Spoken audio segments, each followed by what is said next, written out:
বাংলাদেশে অনেক সুস্থ মানুষ রয়েছে যারা সংস্কার চায় না, বিশেষত তাদেরকে আমরা বলি বুদ্ধি প্রতিবন্ধী।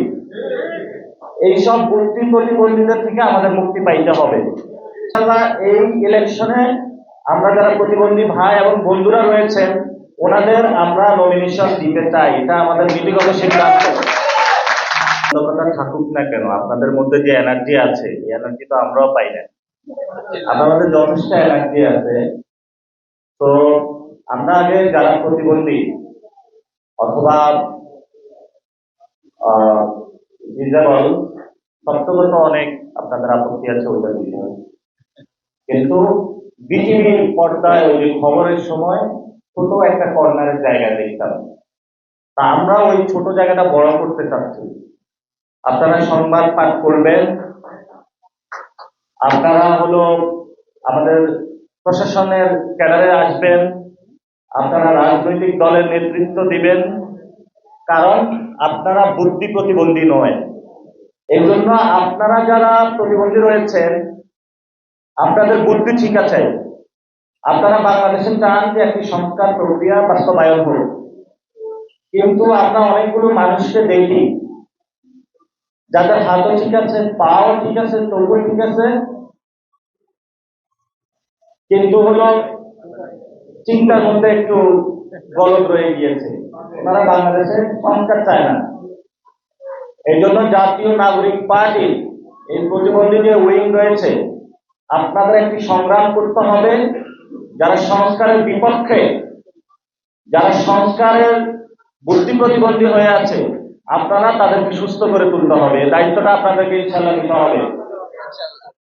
এবং এই প্রতিবন্ধী কোটায় কিছু টাকা পয়সা দিয়ে যদি এই সেক্টরে যারা রয়েছেন এখানে আমরা সীমাবদ্ধ রাখতে চাই না। আমরা আপনাদের জন্য সোসাইটিতে প্রত্যেকটা জায়গাতে, প্রত্যেকটা ক্ষেত্রতে স্পেশাল স্ট্যাটাসের মধ্য দিয়ে এমন একটা প্রক্রিয়া আমরা যেতে চাই যেখানে আপনার সর্ব প্রক্রিয়ায় অংশগ্রহণ করতে পারবেন। আমরা এটা নিশ্চয়তা বিলাস করতে চাই।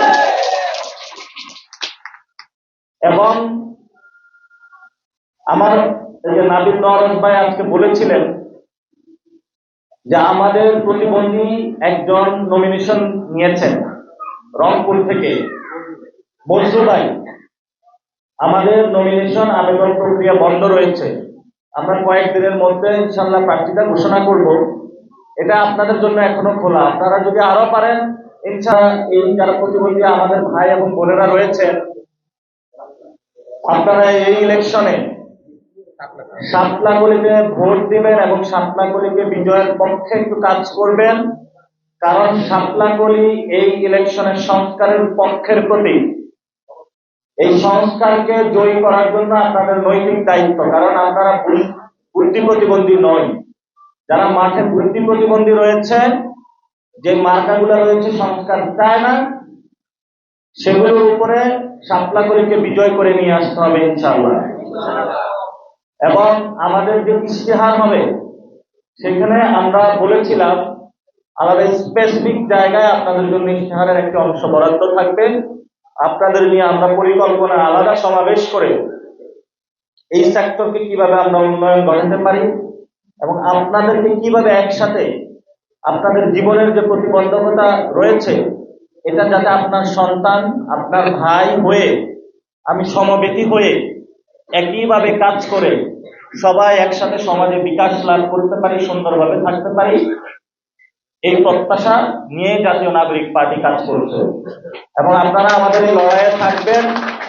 এবং সবচেয়ে আমি একটা কথা বলি, আমরা যখন এই গণ অভ্যুত্থানের পরে কাজ শুরু করি, যাত্রাবাড়িতে কাজ করেছিলাম, তারপরে আমরা রামপুরা বাড্ডায় কাজ করেছিলাম।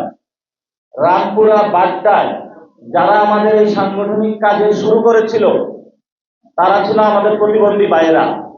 এই যে ভাই রয়েছেন উনি ঘরে ঘরে গিয়ে, উনি চোখে দেখে না, ইফতেখার ভাই ছড়ি দিয়ে প্রত্যেকটা ঘরে গিয়ে, তখন জাতীয় নাগরিক কমিটি ছিল, উনি লিফলেট পৌঁছে দিয়েছেন। উনি বলেছিলেন বাংলাদেশের ইনকিলাবের শক্তির প্রয়োজন, নতুন বাংলাদেশের প্রয়োজন। কি বলেছিলেন না আপনি? প্রত্যেকটা জায়গায় উনি বলেছিলেন।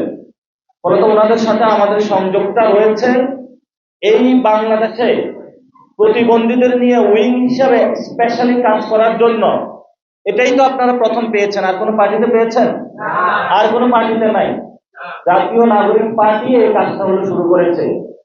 এই জন্য দেশবাসী যারা রয়েছেন, সাংবাদিক বন্ধু যারা রয়েছেন, আমরা জানি আমাদের উপর আপনাদের প্রত্যাশা অনেক, কিন্তু আমাদের কিছু সীমাবদ্ধতা রয়েছে। আমরা সকল সীমাবদ্ধতা পেরিয়ে কাজ করছি। আপনারা আমাদের সাথে থাকবেন, আমরা একটি নতুন বাংলাদেশ আপনাদের উপহার দিতে চাই। এ বলে আমি আজকে শেষ করছি। যদি আপনাদের আরো কিছু স্পেশাল কোনো কিছু থাকে আপনারা আমাদেরকে দিবেন, আমরা এগুলা বাস্তবায়ন করব।